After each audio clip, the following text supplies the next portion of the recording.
Okay, good afternoon, everyone. I hope you've been enjoying these sessions this morning. This has really been a very unique and inspiring and educational morning. I've already received a lot of feedback from people that the main feedback I've received so far is, we got to do this more often. So, Mirz Hashem, we would be happy to do it more often.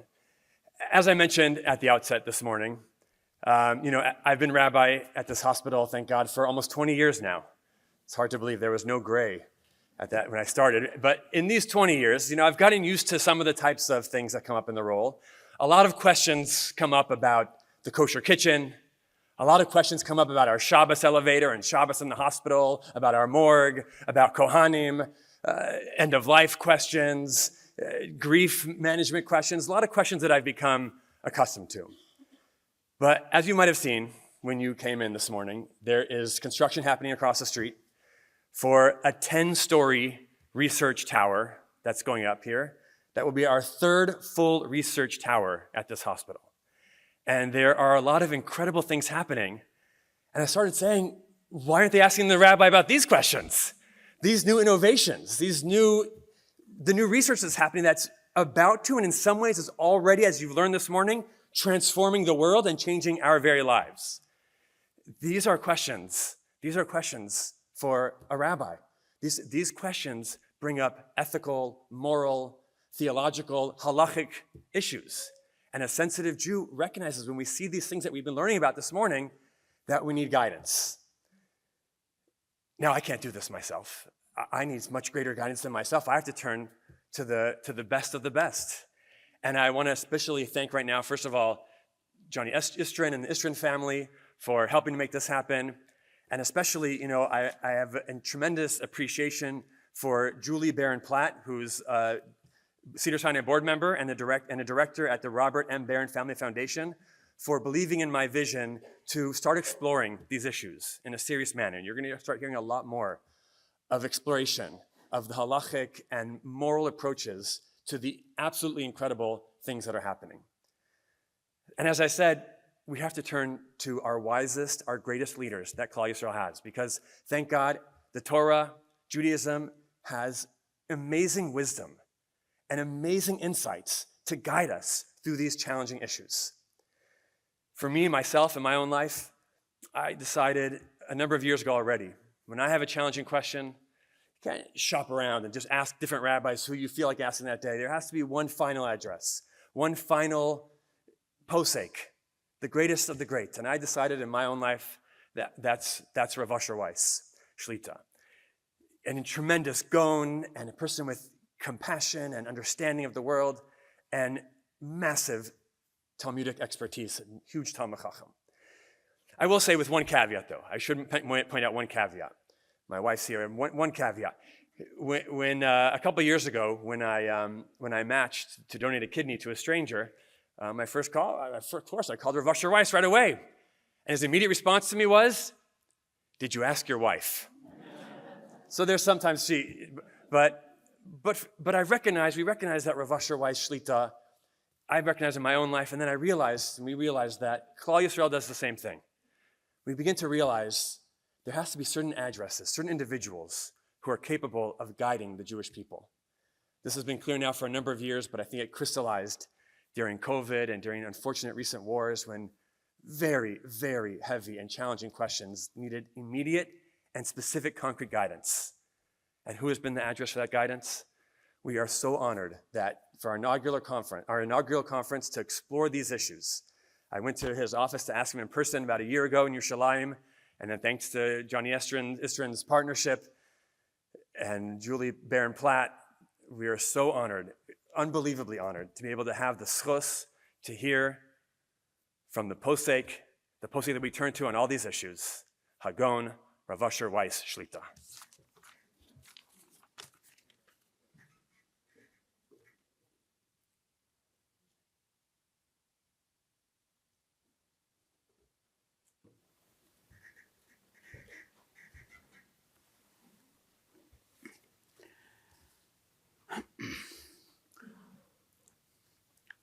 I thank my dear and precious Talmud Rabbi Wiener for his generous and somewhat exaggerated introduction.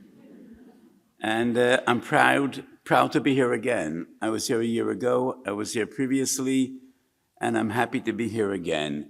And I am moved to see the crowd coming together this morning just to learn, to be inspired, and just try to be wiser and more knowledgeable.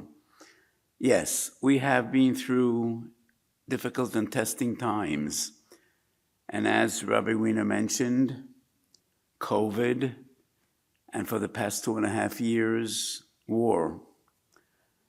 Unusual times bring forth unusual questions that demand sometimes unusual answers and responses. And this has been a very testing time for Halachic rulers, for Poskim, as me.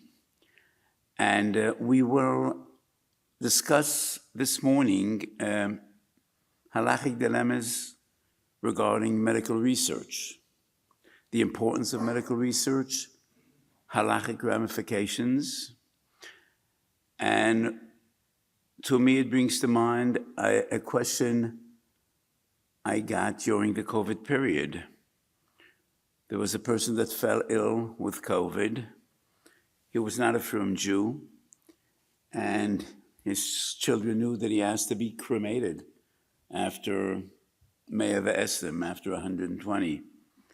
But then when he fell ill, and the whole world was scrambling to find a vaccine, and he said he is willing to donate his body to medical research, but he said either cremation or medical research. And when he passed away, and one of his kids was a frum person, an observant Jew, and the others were not observant, and they turned to their observant sibling, and he said, it's one of the two. Will you help us to decide? And he turned to me, and what would my recommendation be? What would my halachic response be if, well, he couldn't convince his siblings to do proper burial, and he needed to suggest what would be preferable, cremation or donating his body to medical research. And just to discuss cremation, which is a grave transgression of halacha, Tov Reish Samech Hei. I think that would be 1905, about 120 years ago. One of the prominent rabbis in Germany, Rabbi Meir Lerner was his name, and he was the Rav of Altona in Germany. And he wrote a sefer called Chaye Olam, in which he came out very powerfully against cremation. And that was a period in Germany in which so many German Jews left the fold. Many converted to Christianity, and others just left Yiddishkeit, left Orthodoxy. And a Meir Lerner compiled letters from many Gedolim, turning to the Chevra Kedishis in Germany, the burial societies, not to bury the remains of people that were cremated, because this is a violation of halacha. And many Gedolim signed off on that letter, most notably the Beis Yitzchak, Rabbi Yitzchak Shmelkes, who was the greatest Posek in Galicia, and Reb Chaim Oizer, was considered the Gadol of Lithuania. And that book, that sefer, caused a big controversy. So let me share you a personal experience. I turned to a very firm Chevra Kiddush in Yerushalayim and asked them to bury the ashes of a person that was cremated. What was the story?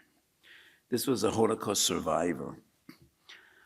Like both my mom and my dad, who were both survivors, like my great Rebbe, the Klosenberger Rebbe, who was the ultimate survivor, and he lost his wife and 11 children in the Holocaust.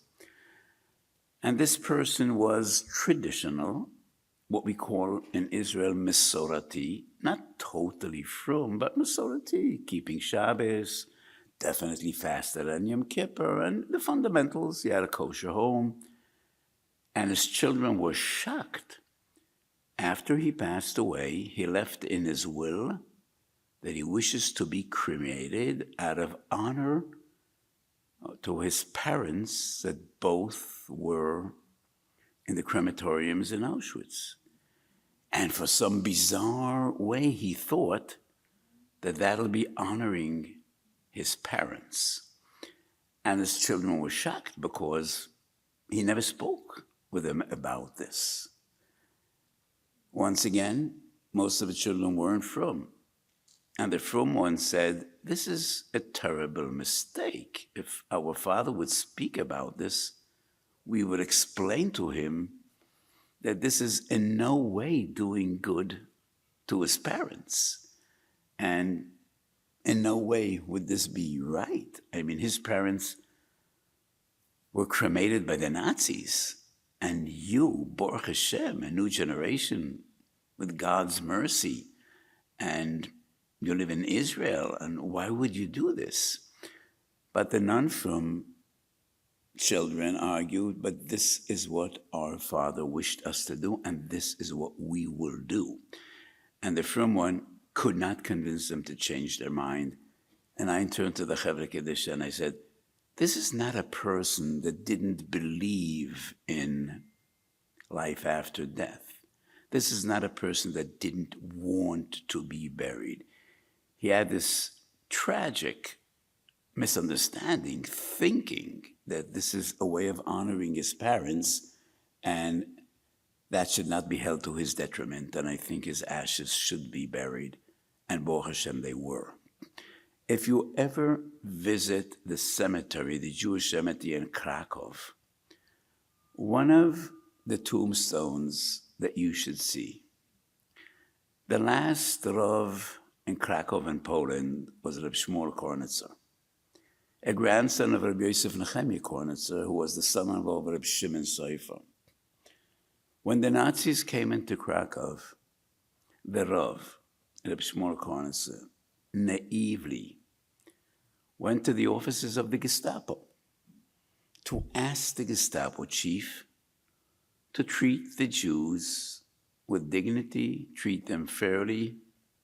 How naive. He never came home. And after a week, his family received a box, an urn of his ashes. And they were buried right next to the grave of his father, Rebbe Kiva Kornitzer.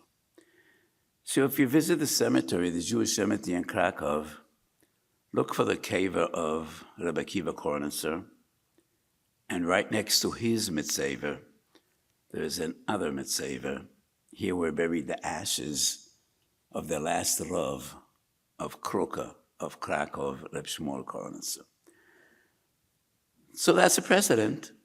Sometimes ashes should be buried. But cremation is a violation of halacha. It is wrong. So you could probably guess, my psak was, if need be, then it is preferable to donate his body to medical research and not to cremation for 3 different reasons. If you donate his body to medical research, most of the body will ultimately be buried. They will use some of his internal organs, but the majority of his body will be brought to proper burial. Even the organs that will be used for research, most of them will be returned for burial. And even partial burial is a mitzvah.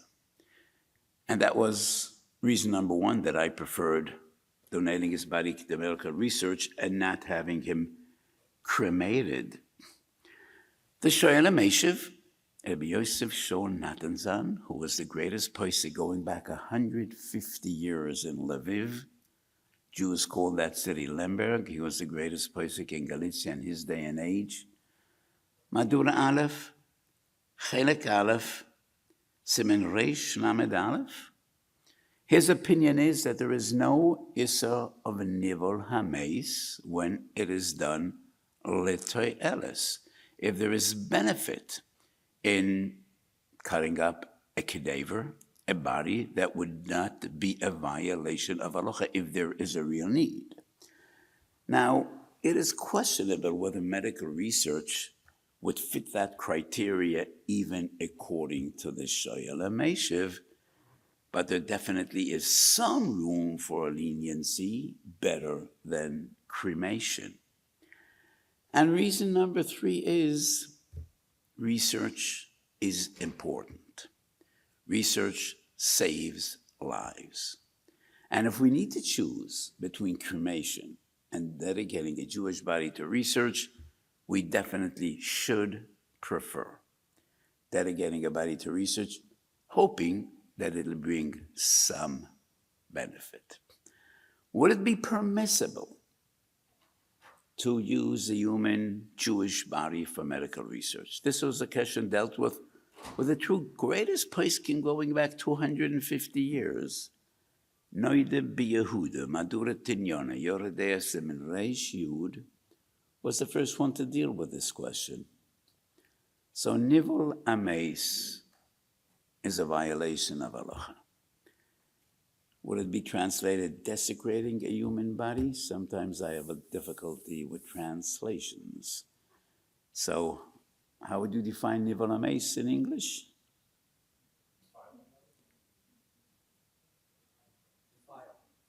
Defile, to defile a body. So I'm happy that I'm not so ignorant. So the Noida B'Yehuda was asked, could we define a body to enhance research? And the question presented with the Noida B'Yehuda, there was a person that had some kidney ailment, and he died, and the doctor said, we have another patient with the same condition. If we could check the kidney of the deceased, maybe we will figure out how to help that other patient. And the Noida B'Yehuda writes, Pikuach Nefesh overrides other mitzvahs only if it's choyle b'faneinu. So in this case, there was a choyle b'faneinu, but nevertheless the Noida B'Yehuda disagrees to defile a human body. Hopefully, we might be able to save others. I think the case was not that they had another patient, but they said, this happens all the time, and we might figure out how to treat other patients. And the Noida B'Yehuda says, it is only when you save a life right here and now that would be defined as pikuach nefesh, to override any other transgression. Chasam Soif Yordei Shin Amid Vav deals with a similar question, similar but not identical. And the Chasam Sofer deals with a person that wanted to sell his body for medical research. He was to be paid, but the same question would be when a person wants to donate his body. And the Chasam Sofer reaches the same conclusion as the Noida B'Yehuda. Pikuach nefesh is only when choyle b'faneinu, when the patient is here, he's real, and we need to save his life. Future pikuach nefesh would not be defined as pikuach nefesh to enable or permit overriding any issur. Comes along the Chazon Ish, Yoredei Simen Reish Ches, and then the Chazon Ish argues, it doesn't really matter whether choyle b'faneinu or not. It is all about reasonability. So medical research not always brings results, and if it does bring results, it would be silly to assume that this specific body to be dissected will make the difference, and therefore the Chasam Sofer agrees with the Noida B'Yehuda. You cannot defile a Jewish body to enhance medical research. But the Chazon Ish argues it all depends on reasonability.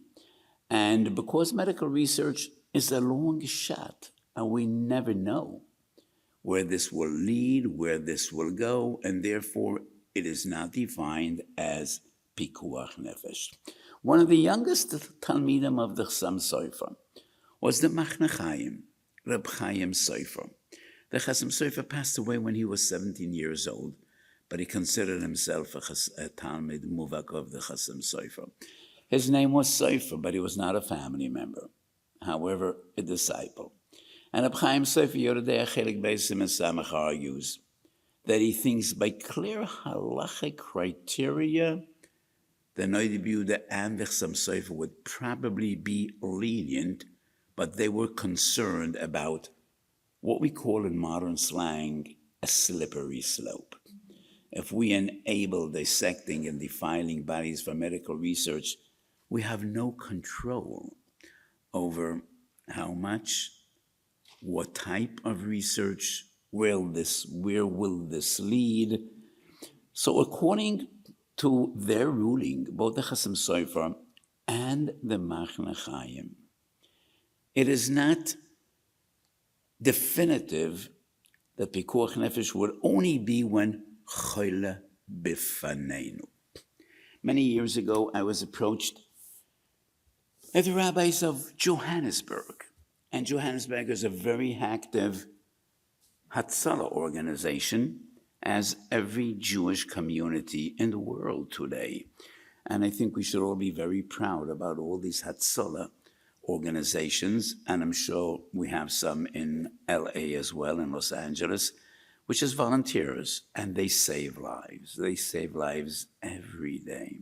And Israel, whenever you have an emergency call, the first ones to be on the scene is Hatzalah, and they're always there before Mada.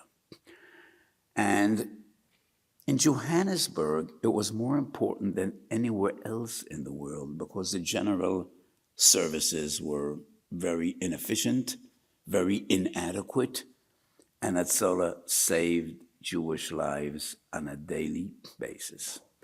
But the government demanded that you cannot be a licensed paramedic unless you volunteer for 3 months of service in a public facility. Now, bearing in mind the situation in South Africa in those days, they had the highest rate of AIDS in the entire world. And in those years, 30 years ago, AIDS was a death sentence. No Jew would ever be treated in a public facility. They all went to private institutions. And the government insisted you need to serve 30 days without exception. And the question was, could those young, frum volunteers be Machal Shabbos in order to get authorized? So when the question was presented to me, there were enough Hatzalah volunteers. But it was quite clear that 5 years down the road, we would have no paramedics.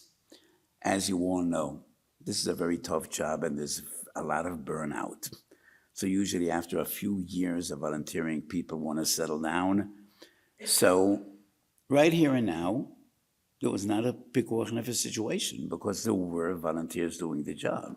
But if we won't have new licensed paramedics, then 5 years down the line, there will be no Hatzalah. And the community will pay a terrible price. So future Hatzalas Nefoshes, not right here and now, but a few years down the line, would that permit Chilul Shabbos? So if we take the Noida B'Yehuda and the Chassam Sofer at face value, there's no Choyle Befanenu. We're dealing with years from now. There would be no heter for Chilul Shabbos. According to the approach of the Chazon Ish, it is all about reasonability. Medical research, you have no idea where this is going to lead. And regarding with medical research, doesn't need to be him. You know, probably there will be enough bodies, other volunteers that don't have any halachic issue. Non-Jewish people that are not bound by halacha. But in the case of Johannesburg, if they won't volunteer to work in a public facility on Shabbos, there will be no paramedics down the road. And therefore, the question is, do we find sources in halacha that saving lives not right here and now, but somewhere down the line, would that permit Chilul Shabbos or violating any other Isser? And I brought 3 sources. Yes, it would. One is the Beis Yosef in Yoredei Simakufa in Ches, based on a Gemara in Bava Kama. The family of Rabbeinu HaKadosh, of the Nasi, had a special heter, a special permit, l'saper kumi. And that was a certain hairstyle that was b'chukoiseyem lo telechu. And according to the B's Yosef, that was an Isser Dioraisa, because that was a certain hairstyle that only Christian clergy used, but the family of the Nasi of Israel, to be presentable and respectable in their connections with government officials, they had a special permission. And the B's Yosef asks, if it's an Isser Dioraisa, what would the heter be? And he says, pikuach nefesh. Because sometimes there might be a governmental decree, and we need the right people in the right places who have the right connections to nullify that decree. And therefore, the heter was pikuach nefesh. We don't know how many people had this heter. Probably tens, dozens, who knows? And if you need to be respectfully presentable with your hairstyle, probably they had a haircut not twice a year like some Hasidim, Erev Pesach and Erev Rosh Hashanah. Probably they had a haircut once a month, I would assume. So tens or maybe hundreds of people violated the Isser Dioraisa on a steady basis because somewhere down the line, sometimes there is a decree that might cost human lives, and we need the people in the proper places with the right connections to take care. That is one source. According to the B's Yosef, we're dealing with an Isser Dioraisa. The other source would be Sanhedrin Daf Chavav, dealing with working the land in Israel and Shvius, Shnasa Shmita. And the Gemara says, Meshum Arnona, Arnona are taxes. Chechomer were matir to work the fields. And Tosfos asks, but it's Isser Dioraisa for monetary loss to pay taxes to Tirutzim and Tosfos. Shvius Bisman Hazeh D'Rabbanan. It's only a rabbinical decree and not a biblical one. The other response, the other answer in Tosfos is Pikuach Nefesh. Some people won't have enough money to pay the taxes. They will be locked up. And being in a facility in those days amongst the Goyim, sometimes your life would be in danger. There is no Choyle B'Faneinu, not right here and now, but still it would be defined as Pikuach Nefesh to override an Isser Dioraisa. In these two cases, we're not dealing with Kores, we're not dealing with Chilul Shabbos. Shvius is an Esav Lo Ta'aseh, and Bechokasem Lo Telechu is a Lo Ta'aseh. It's not as harsh as Shabbos, but it's still a Dioraisa. And when we're dealing with a Dioraisa, we find in Chazal, Mali Isur Lav, Mali Isur Karet. So these sources would substantiate the argument of the Chazon Ish. Does it necessarily need to be Choyle B'Faneinu? It all depends on reasonability. Is it reasonable to assume that by violating these transgressions, we will be saving lives in the future? So my tshuva to the Rabbanim in South Africa was, yes, I think there is room for leniency, but I did still feel extremely uncomfortable. And my feeling, just my intuition said, this wouldn't be right. I would not like to see young from people violating Shabbos in order to be licensed in the future. And I tell the Rabbanim, you need to turn to our friends in religious institutions, Christians and Muslims. Turn to our friends. They should use their influence. Because South Africa is a fascinating phenomenon. It is the most anti-Israeli government in the world. The entire process in The Hague, in the International Court, was spearheaded by the South African government. It is the most awful anti-Israeli government in the world. But the population is pro-Israel. And when all the campuses in the world were erupting with terrible anti-Semitism, the campuses in South Africa were totally quiet. There's a lot of crime in South Africa, but that is crime fueled by poverty. No anti-Semitism. So I said, turn to our friends, Christian clergy, the Muslims, and they should speak on our behalf. That's what they did, and they were successful. And the Jews didn't need to work on Shabbos. They were exempt from volunteering on Shabbos. So Baruch Hashem, the story had a happy end. But by halachic criteria, this is a fascinating discussion. So medical research is extremely important. If not for medical research, we would be losing millions of people in the entire world. But the question is, are we allowed to violate halachas to enhance medical research? Going back to the period of Corona, of COVID, years ago. So one of my 40 svarim is the Shalosh Teshuvas Minchas Osher on COVID. And when the Sefer came out, after a year of COVID, a person approached me and he said, Rabbi, I always admired you greatly, but I didn't know that you're a prophet. That's what he told me. And I responded by saying, neither did I. Could you share with me how you reached that conclusion, why you think that I am a prophet? So he said, I'm holding this book in my hand. It's 600 pages. I'm sure you started writing this Sefer 4 years ago. How did you know that COVID is coming? So obviously you're a prophet. And I told him, you disappointed me. No, obviously I'm not a prophet. And I did not start writing this Sefer 4 years ago, but when questions pile up on your desk and you need to answer, then you just do your best and you have siyata d'shmaya. And with HaKadosh Baruch Hu's help, we hope that we come up with the right answers and the right responses. So at that time, I was asked by a researcher working not in Sinai, but in Mount Sinai, similar, in New York.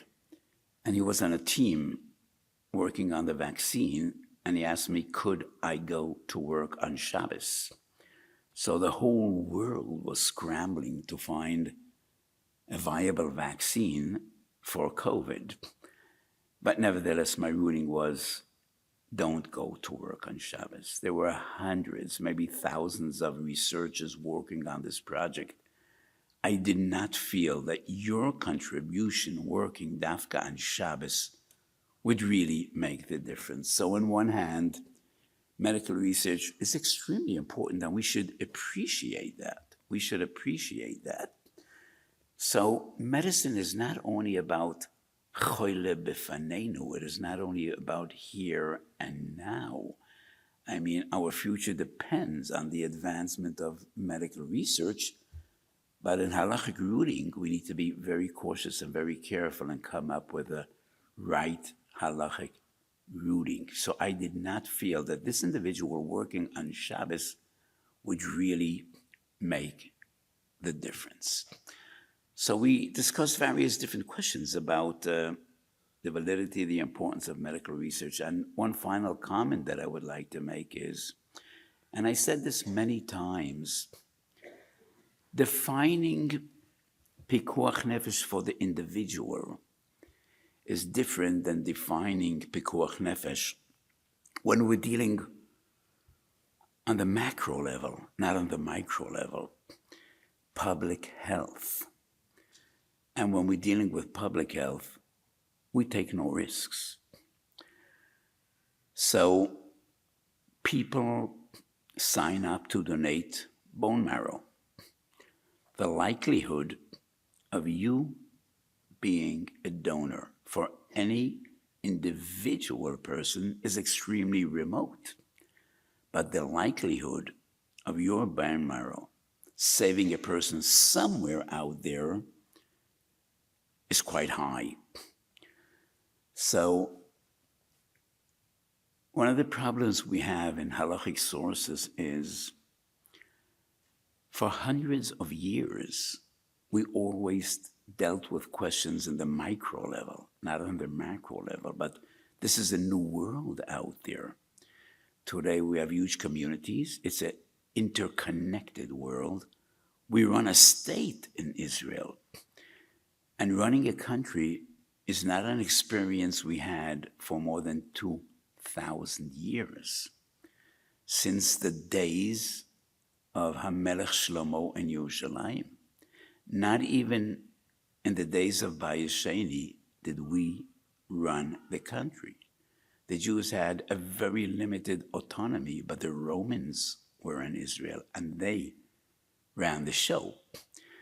And today we need to make decisions on the macro level, and we have very few sources. Could we run an army based on halacha? A medical establishment based on halacha? So poskim like me have so many real dilemmas in halacha, and not always do we find clear sources to deal with those dilemmas.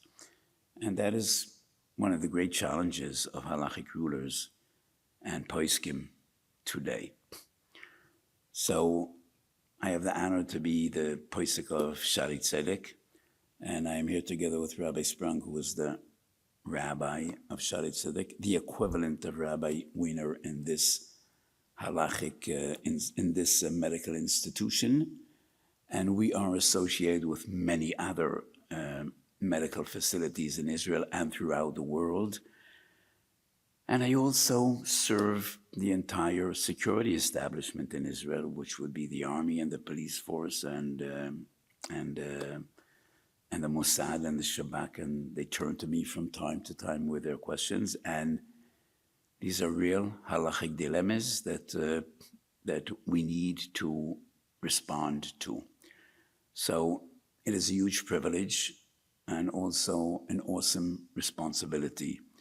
And every day when we open up our Gemara, we daven to HaKadosh Baruch Hu, Shelo Nikosha B'Devar Halacha.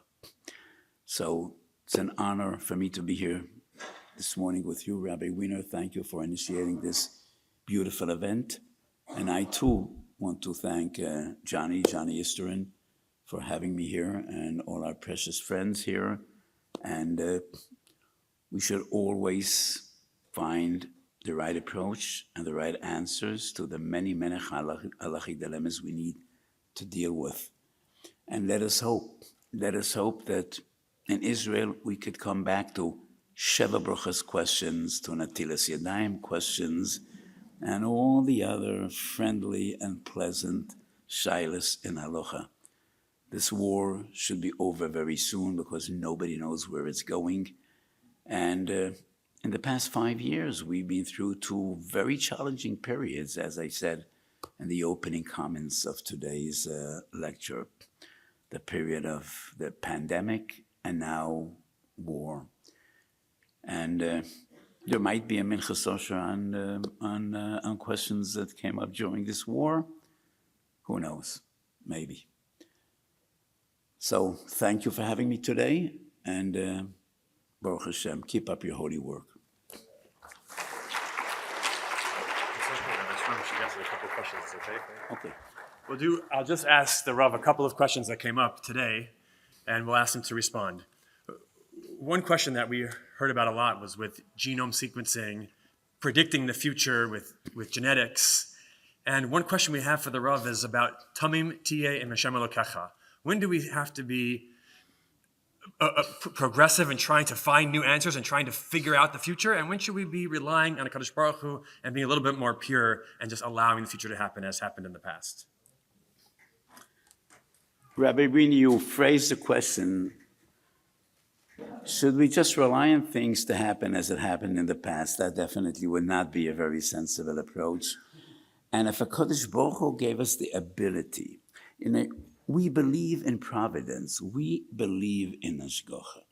And I think we should assume that every medical, technological breakthrough that the human mind comes up with is directed from above. And if we have the ability today to advance science, technology, and medicine, it is something we need to do. Tomem tia im Hashem Elokecho, in its original context in the Torah, regards to fortune tellers, to sorcerers, to Harry Potter and his friends, not to medicine and not to medical research. So yes, you shouldn't go to fortune tellers. And in Sefer Hasidim, I think it is us Reish Hey, but I didn't prepare my answers to these questions. I think it's in Reish Hey in Sefer Hasidim. He says, because these future tellers are usually inaccurate, and you cannot even know whether they know what they're talking about. So, Tomem tia im Hashem Elokecho doesn't mean that you should just stick to the past. And I think advancing medical knowledge is imperative. It's a mitzvah, and in no way does it go against Tomem tia im Hashem Elokecho. There's also a difference between the individual and, once again, caring for public health. So,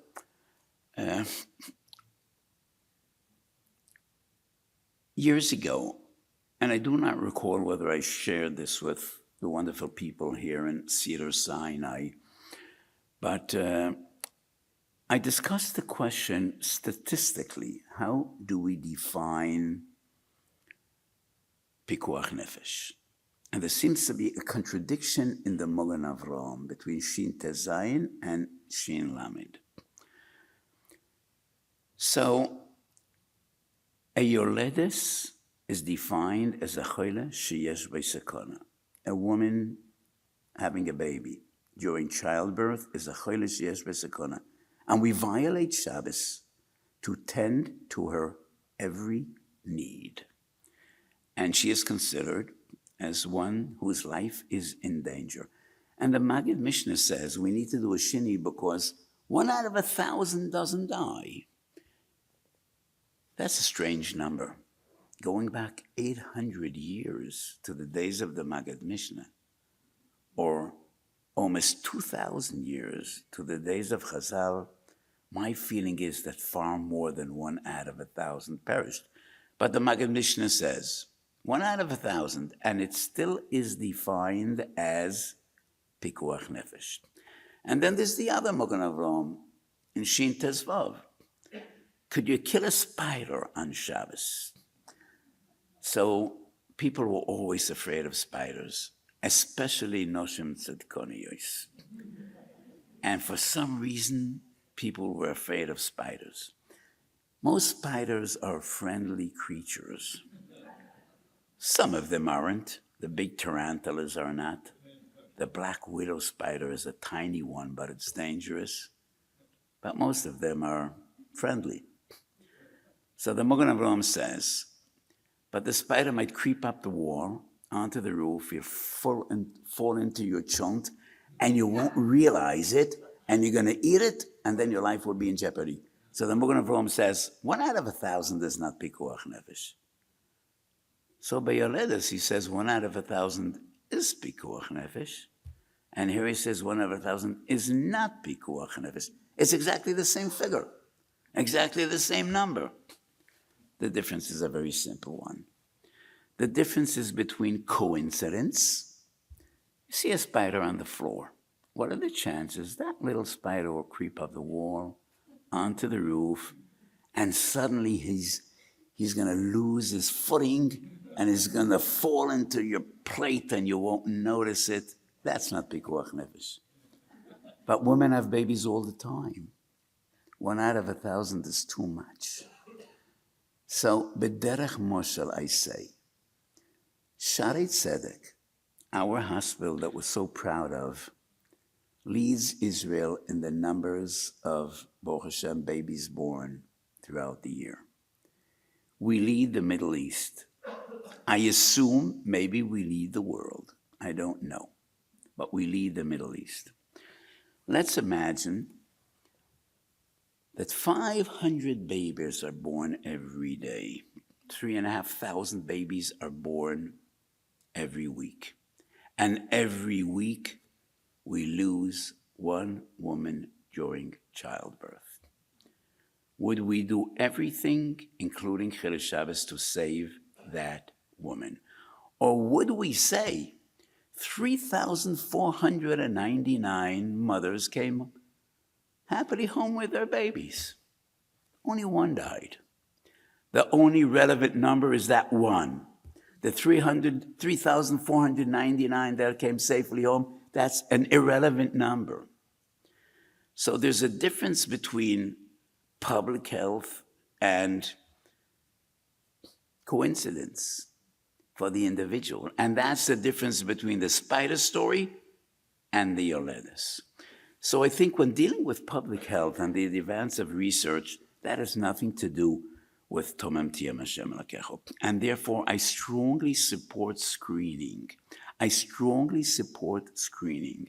And you need to follow doctors' recommendations. When you reach a certain age, you should have a colonoscopy. Women should have the mammograms. You should. Screening saves lives. And sometimes when we become aware of a disease, it is tragically too late. So I strongly recommend, and that does not go against Tomem Tia Im Hashem Elokecho. Don't become hysterical. Don't just try to do every test in the books, but follow doctors' recommendations. Early detection saves lives, especially when we're dealing with cancer, and sometimes by the time we become aware of an illness, it is tragically late. So advancing medical research is imperative. It's a mitzvah, and also screening, and sometimes genetic screening. When there's reason to believe that there might be genetic issues, I strongly recommend screening in a sensible fashion, in a responsible fashion, not becoming hysterical, but yes, caring for your health and advancing medical research in no way goes against Tomem Tiyem Hashem Elokecho. And just one last question we'd like to ask the Rav. Rabbi Siegelman's wonderful presentation this morning, he left a number of his questions unanswered. And he said when the Rav Asher Weiss gets here today, we could ask him. So if it's okay, people will want to know. Specifically, PGD. When is it okay for a person to do PGT, especially for late onset conditions like BRCA? Should a couple do PGT? Should they avoid that? When is it right to do halachically? So first of all, thank you, Rabbi Siegelman. Rabbi Siegelman is also a great, wonderful Talmid Chacham that I know for many, many years. So thank you for being here, and thank you for keeping me busy. So I don't know whether everybody knows what PGD is. When we do IVF, there's a possibility of doing PGD, which would be checking the embryos, whether they have any genetic problems, and then we will use the others. But PGD is only recommended when the reason to do IVF is because there are some genetic concerns. But that is when we initiate but PGD could be done even when there is no special concern, because if we already did IVF and we have a variety of embryos, we would like to be confident that we're choosing the ones that don't have any genetic mutations. And I think that definitely could be recommended. But you are aware that sometimes PGD would impair the embryos. And when we have few embryos, and not always would it be recommendable to do PGD unless there is a need, because there is a concern, a genetic concern that there might be genetic mutations. regarding the BRCA gene, and this is a question I've been asked on a steady basis. When a woman becomes aware that she does carry this gene, should she do preventive surgery or not? And I say it is not a halachic obligation. But so what I say now is not a psak, but I do recommend taking measures and to give you the best chance for a long and healthy life. So I always tell people life is more precious than anything else. And I do not think that a woman that has the BRCA gene needs to undergo preventive surgery, but it is something that I would recommend to people that I love and people I care about. So PGD, once again, is one of those amazing breakthroughs, and I believe that HaKadosh Baruch Hu gave us the wisdom and the ability to screen embryos before returning them to the uterus. It should be recommended. Thank you all for being here today, and it's an inspiration to me.